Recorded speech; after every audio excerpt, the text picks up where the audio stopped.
de la coalition yow bokk si. mais gars yi ne da ngeen tëj rek ku jug dugg quoi instant ku jug rek dugg ngeen di dajale rek mais bon réalité pour politique nag bon. de toute façon d'ici peu ni nga gis ne la coalition y aura pas mal de personnes. donc acteurs politiques confirmés intellectuels de haut niveau. bokk sur le gouvernement aussi bokk sur ñoo xam ne nañu aussi ñooy doxal réew mi pour l'intérêt aussi. confirmé ne Diomaye mi ngi waaj parce que mi ngi gars yi nga koy waxtaanee suuf de mi ngi waaj remaniement pour dugal ñenn ci coalition Diomaye ci yëf yi. bon mënuma si sori parce que xaw ma si lu bëri. mais lu ma xam ba xam mooy. yéen nangu leen a wax quoi. lu ma xam ba xam mooy yéen a ngi coup d'état Pastef. on est en train de travailler pour que cette coalition là. oui jouer rôle bu mu war a jouer dans le gouvernement. am na sama benn collègue nee na Diomaye de dafa kenn mënu koo natt daal mën na dem ba 2028 mën a coalition bi Sonko koy sama candidat loolu tamit jar naa sóoraale. de toute façon le moment venu on va apprécier. alors monsieur Maïga pour jeexal suñu débat. dañuy dem si tournée bi premier ministre defoon Kaolack xaw nga fa sax junj léegi alors si wàllu commercialisation de l'arachide campagne commercialisation de l'arachide alors ñu gis ne bi mu demee quand même jox na fa ay dige bon il a reconnu que l'année dernière chiffres yi ñu ko doon jox baaxul il a reconnu que point de collecte yi tam demewul ni mu war a demee mais dig na leen quand même dig boo xam ne neex na béykat yi muy ñaar bi njëkk mooy Sonacos waroon na jënd 250 000 tonnes léegi dana jënd 450 000 tonnes hier en conseil des ministres mi ngi wax ne mobiliser nañ déjà 50 milliards ci banque agricole ak BNDE beneen bi mu ne tam taxe 4% mooy 4 francs par kilogramme bi ñu bëggoon a teg ci exportation bi tam dinañ ko dindeegum teg ay conditions yoo xam ne dina tax xëy na ñu mën a génne gerte gi alors naka ngay juger cette visite là ak itam kàddu yi nga xam ne premier ministre génn na ko fa. waaw mais bon xam nga comme tu sais ñun ay promesses su Ousmane Sonko moom franchement parler mooy li gars yi doon wax rek xam nga les promesses des politiciens n'engagent que ceux qui y croient. Je pense que tey jii après 2 ans d'exercice du pouvoir man je pense que tey fi ñu leen di xaaree tey mooy par rapport aux actes tey le constat mooy il a fait cette tournée pour essayer donc maanaam de calmer les ardeurs parce que man damay fàttali que nous sommes des acteurs politiques te man damay sillonner di dem ci àll bi chaque week-end bi di ñëw sax maa ngi war a préparer dem ba ay Foundiougne di monter ay comité week-end bi passé oui on est en train de massifier le parti comme yéen tamit waa Diomaye xam ngeen ne c'est important élection yi voilà donc mooy li mu doon wax rek vous confirmez que problème fauteuil bu leen boole fauteuil la rek fauteuil bi daal gars yi fauteuil yéen koy lorgner Sonko mu koy lorgner bon de toute façon les Sénégalais apprécieront donc man je me rappelle le week-end dernier bi ñu demee Bambey avec une délégation de la République des Valeurs ñu demoon dans un village qui s'appelle Aguiaye c'est dans la commune de Ndondol village département de Bambey région de Diourbel mais bi ñu demee population yi dañ doon ñaxtu ñu doon jooy mooy par rapport ak seen gerte yi j'avais des seen gerte bàyyi gisoon ko jaay quoi dañ ko doon mbapat voilà c'est ça ak dugub bi xam nga ak problème mu tali bi problème mu courant problème mu xam nga posé problème ambulance bi bu ma gisee sama gars yi ñuy jënd ay ambulance ay 4x4 yoo xam ne à quel prix parce que je pense que dinañ ci waxtaan parce que ces véhicules là mon vieux c'est une nébuleuse coono di song El Malick que ñoom xamuñu prix xamuñu ko ñaata lañu jëndee oto yi xamuñu si yan condition lañ ko jëndee xamul ndax appel d'offre restreint la appel d'offre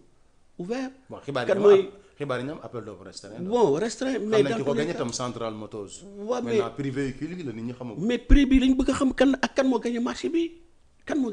Central Motors moo ko gagné Central Motors loolu d'accord a wax waaw mais si li ñu wax on va voir encore que là encore mooy li mu la wax rek gars yi ils ne respectent pas les textes man je pense que lu mel ni bu amee tey y a une commission des finances bi nga xam ne mi au niveau de l'Assemblée nationale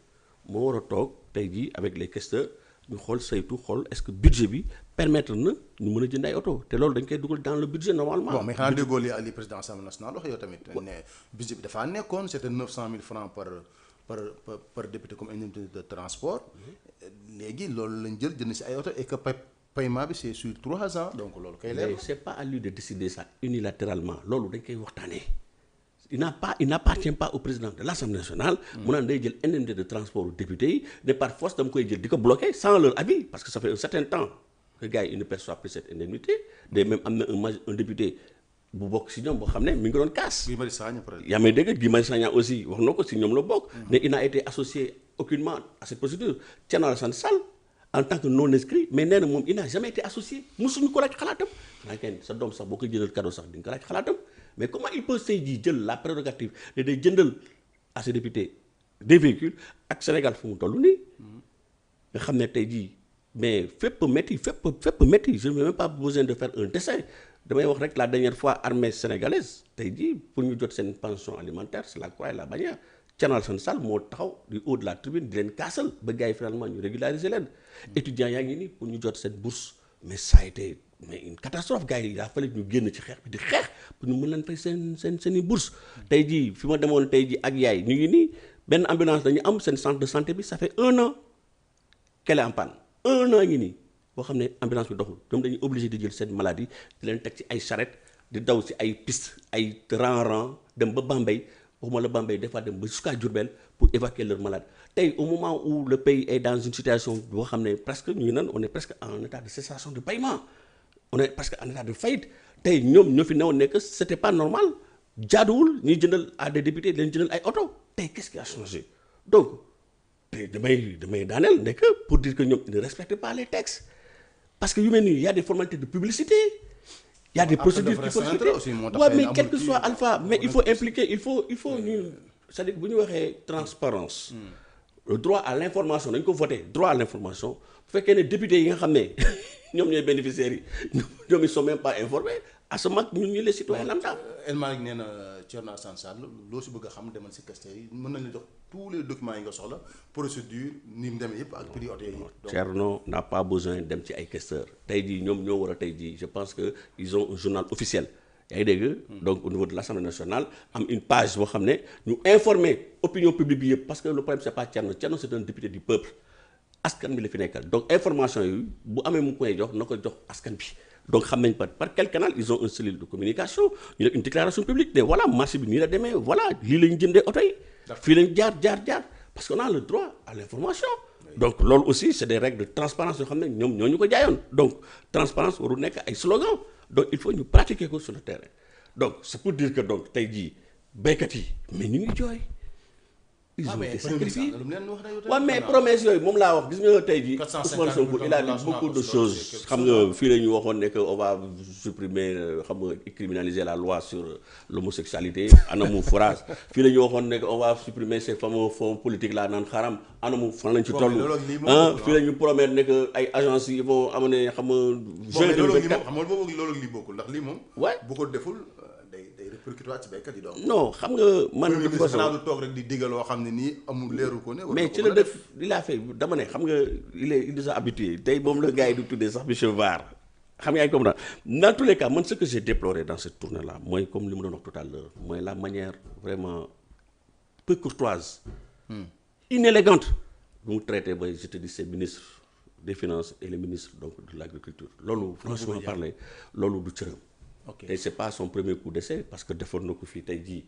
ministre Ousmane Diagne ñu nekk ministre de l'intérieur publiquement naan wooy waa ji da ko yónnee ay vidéo loo xam ne c'est des trucs confidentiels secrets donc di ko yónnee sur la place publique mais c'est-à-dire que il faut quand même qu'il apprenne vraiment à savoir comment parler donc cette manière cavaleresque Ousmane Sonko li mu wax du dëgg waaye da nga naan ni mu ko defee non mais c'est ça mais il faut qu'il respecte les institutions parce qu'un ministre de la République c'est une institution donc il faut pas que muy désacraliser vraiment la fonction de ces gens-là yaakaar ne que voilà il se croit tout permis lu ko neex mu wax lu ko neex mu def te dara du ko ci fekk non moo tax ñun on trouve que trop c'est